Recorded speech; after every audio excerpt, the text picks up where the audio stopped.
Hi students, welcome to Digital E-Learning under the Department of Collegiate Education. Dear students, this lecture is for 5th Sem BCom. I am taking the subject Accounting for Managerial Decision. Today's topic is Ratio Analysis, Unit 4, Session 41. Students, learning objective of this session is to acquire practical knowledge on various ratios of both income statement and balance sheet. Session outcome is students will be able to know that combined ratios deal with the relationship between items or groups of items contained in both profit and loss account and balance sheet. They generally indicate the operational efficiency of the business.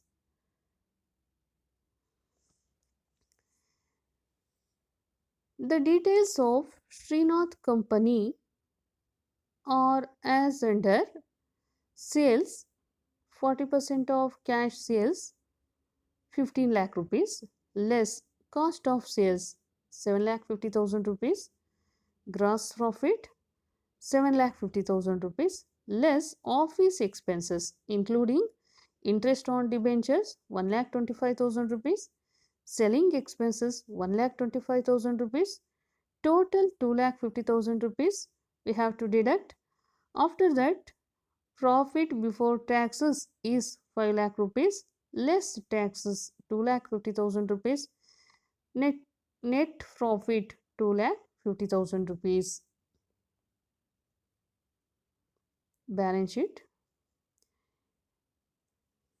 equity share capital 20,000 rupees, 10% preference shares 20 lakh rupees, capital reserve 11 lakh rupees, 10% debentures 10 lakh rupees, creditors 1 lakh rupees, bank overdraft bills 1 lakh 50,000 rupees, payable 45,000 rupees, outstanding expenses 5,000 rupees.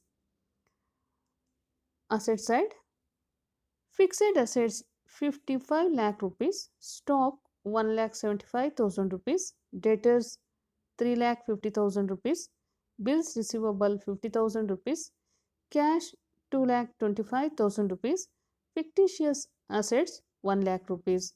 Therefore, balance sheet total is 64 lakh rupees. Besides the details mentioned above, the opening stock was 3 lakh 25,000 rupees. Taking 360 days of the year, calculate the following ratios. Also discuss the position of the company: gross profit ratio, stock turnover ratio, operating ratio, current ratio, liquid ratio, debtors ratio, and creditors ratio. The first one is we have to calculate gross profit margin. Gross profit margin can be calculated by using the equation gross profit over sales into 100. In this problem, gross profit is 7 lakh 50,000 rupees, sales is 15 lakh rupees. So, 7 lakh 50,000 divided by 15 lakhs into 100, it amounts 50%. Next one, stock turnover ratio. Stock turnover ratio equals cost of goods sold over average stock. Average stock equals opening stock plus closing stock divided by 2. Next one, cost of goods sold equals sales minus gross profit. So in this problem, opening stock is 3 lakh 25,000 rupees plus closing stock 1 lakh 75,000 divided by 2. It amounts 2 lakh 50,000 rupees. So 2 lakh 50,000 rupees is the value of average stock. Now we can concentrate on cost of goods sold. Cost of goods sold equals 15 lakhs minus 7 lakh 50,000 rupees. It comes 7 lakh 50,000 rupees. So, with the help of the equations such as cost of goods sold over average stock, in this problem, cost of goods sold is 7 lakh 50,000 rupees, average stock is 2 lakh 50,000 rupees. So, 7 lakh 50,000 divided by 2 lakh 50,000 rupees, it amounts 3 times. Third one, operating profit ratio. Operating profit ratio equals operating profit over net sales into 100. Operating profit equals sales minus operating expenses plus cost of goods sold. In this problem, operating profit equals 15 lakhs minus 7 lakh 50,000 minus 1 lakh 25,000 minus 25,000. Altogether, it amounts 6 lakh rupees. In this case, excluding interest on debentures. So, 6 lakh rupees divided by 15 lakh rupees into 100. It amounts 40%. So, 40% is the operating profit ratio. Next one, current ratio. Current ratio equals current assets minus current liabilities. Current assets equals stock plus debtors plus bills receivable plus cash.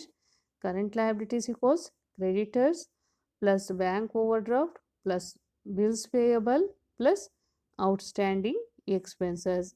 So, current liabilities equals 1,75,000 rupees plus 3,50,000 rupees plus 50,000 rupees plus 2,25,000 rupees. It amounts 8 lakh rupees. So, 8 lakh rupees is the value of current assets.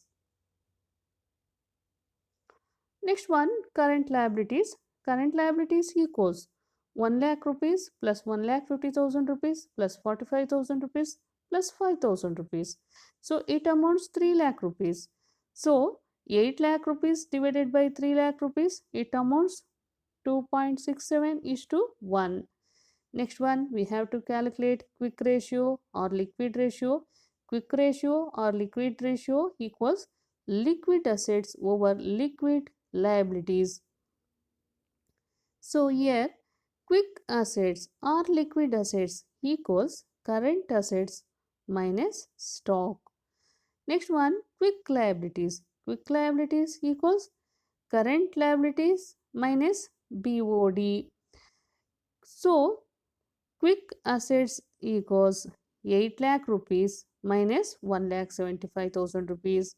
In this case, current assets is 8 lakh rupees, stock is 1 lakh 75,000.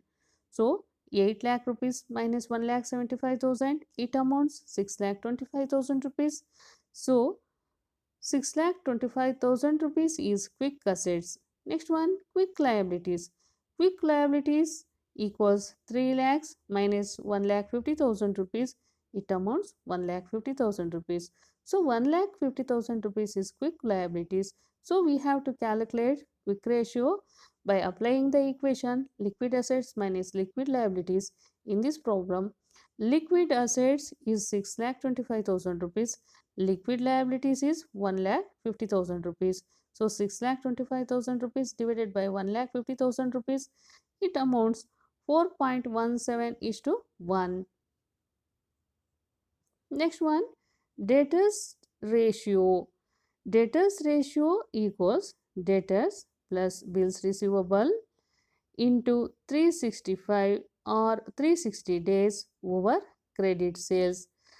Next one, in this case, debtors is 3,50,000 rupees, bills receivable is 50,000 rupees into 360 days over 9 lakhs. As you know that credit sales is 9 lakhs. 9 lakhs means 60% of 15 lakh rupees, it amounts 9 lakh rupees. So, credit sales is 9 lakh rupees. So, 0.44 into 360 days, it amounts 160 days. So 160 days is debtors turnover ratio. Seventh one, creditors ratio. Creditors ratio equals creditors plus bills payable into 365 or 360 days over credit purchase. So in this problem, creditors is 1 lakh rupees, bills payable is 45,000 rupees into 360 days divided by 7 lakh 50,000. So 7 lakh 50,000 is credit purchases. Note, if credit purchases could not find out at the point of cost of goods sold, considered credit purchase. So in this case, 0.193 into 360 days, it amounts 69 days.